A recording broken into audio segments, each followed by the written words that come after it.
Right. This video is about a radio.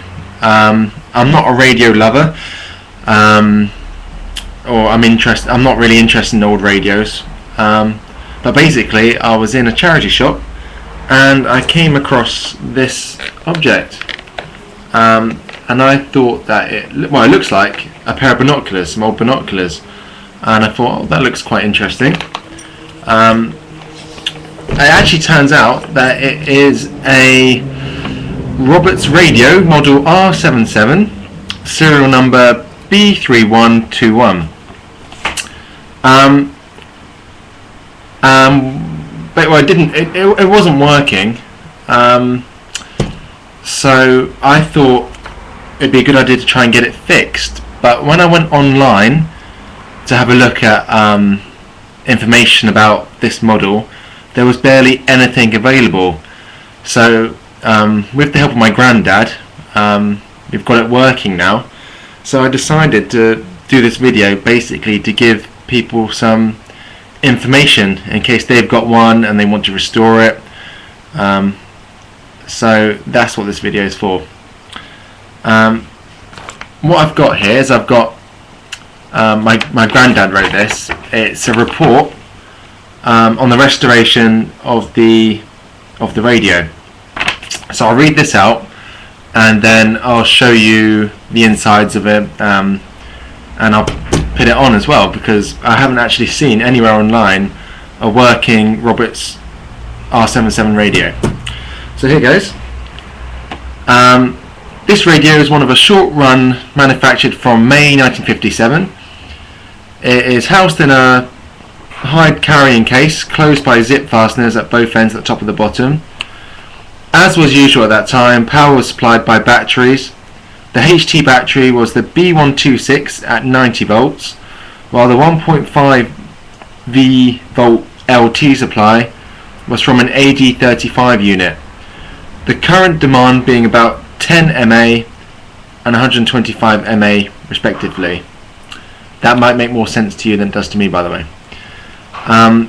Batteries are accessed by unzipping the bottom. The radio gives AM reception of both medium wave and long wave stations and uses a 4-valve circuit and internal rod aerial. This type of aerial is characterized by the need to rotate the receiver to obtain the best reception of the chosen station. As received, the unit was in remarkably good condition for its age.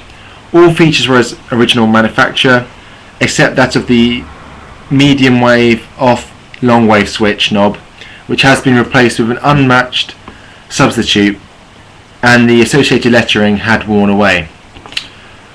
So that's basically the background of the radio, and this next bit is the work needed.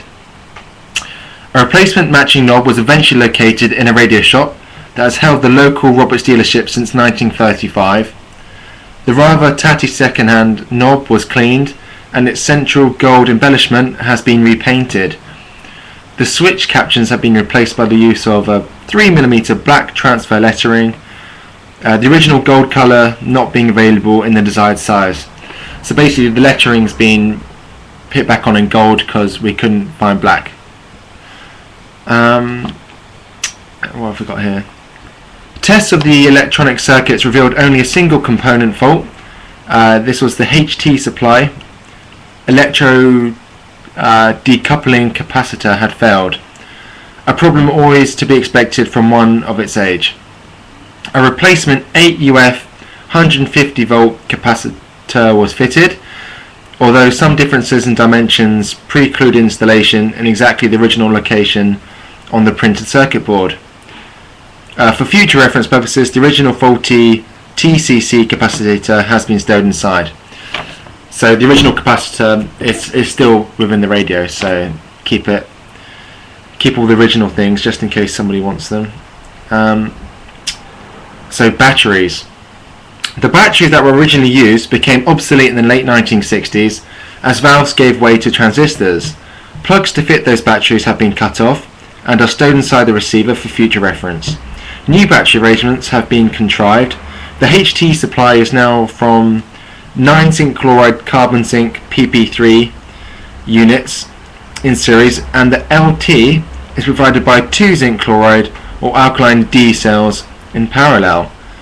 Each of the battery packs is coupled to the original wires by a plug/socket arrangement.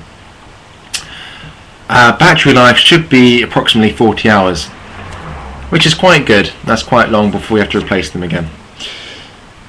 Before replacing a battery, remove the pack after uncoupling the plug. The D cells in the LT pack are easily replaced, however the HT pack should be studied carefully before discarding. So basically, there's a little bit more information about replacing the batteries, which I won't need to talk to you about. That's the radio. So I'll show it to you now. So it is. It does look really cool. It's it was one of the, as we discovered, one of the first sort of portable radios. As you can see, you'd wear it over your shoulder and carry it around. Obviously, there's a speaker here to play it with. So if I open up the top, you unzip it, which I've already done, and you can see there the camera's not very good. The knob in the middle, which is the replacement knob, which you can turn to medium wave or to long wave, and then you've got the volume here, and on this side we've got the tuner, so you can tune it into what station you want to have on. I won't turn it on just yet because for some reason the laptop interferes with the sound, so when I do turn it on, I'm just going to move away from the laptop briefly. And then on the bottom you can see some of the insides. So that's what it looks like. As you can see here, this is what my granddad's done. It's the replacement battery pack so that it still works today. On the bottom here is the original label from where it was bought from. This was bought in Venda, Isle of Wight. You can't see that very well, and it's also got the serial number there, so that's quite cool. And in fact I actually picked it up from a charity shop just down the road from where it was sold, so it's stayed in its same location its whole life. So pop that back up, zip that back up. Now I'm going to turn it on so you can hear what it sounds like, but I'm just going to have to walk away from the camera so it doesn't interfere.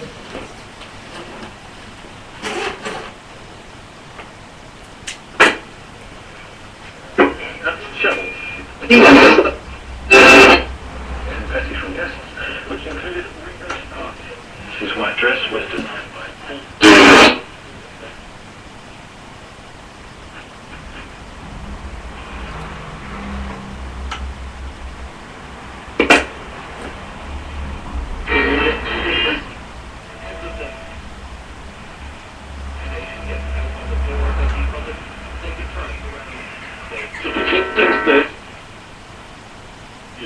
Tomorrow, sources say he does not. Puisqu'à l'heure où je vous parle, Pierre de Vinon, le dépouillement peut commencer.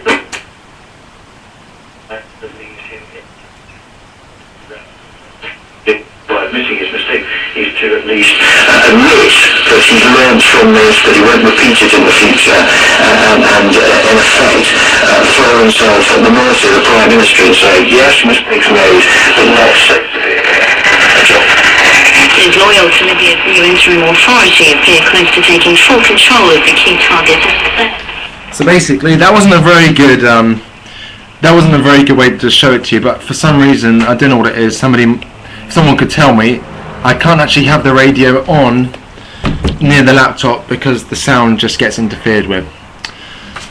So if you wanted to ask me information about it, or if you're trying to restore your own Roberts model R77, feel free to leave a comment and I can ask my granddad about it.